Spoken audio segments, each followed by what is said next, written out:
Die Here het elkeen van ons gemaak om in 'n verhouding met hom te leef. Daarom hoor ons Romeine 8 vers 15 dat kinders van God al deur die Heilige Gees laat lei en dat hulle God Abba of Vader kan noem. As kinders van God is ons ook erfgename saam met Christus.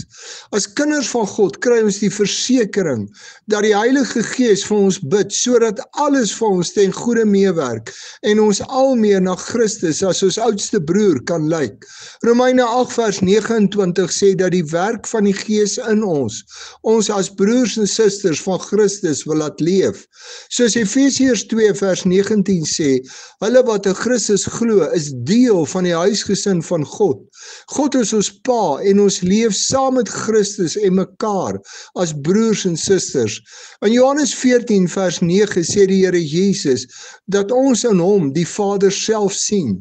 As ons dus as huisgesin van God die beeld van Christus vir almal moet wys, beteken dit ons moet vir almal wys wie ons pa is. Ons doen dit deur te kies om in alles aan God gehoorsaam te wees.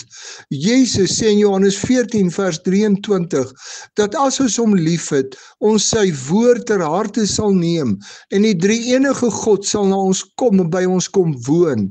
Deur gehoorsaamheid aan die woord van God kom Vader, Seun en Heilige Gees na ons om in ons lewe te kom bly. Hoe kan anders sien dat God in jou bly, dat jy deel is van God se familie, sy huisgesin? Wat maak jou lewe anders sodat jy as familie van God herken kan word?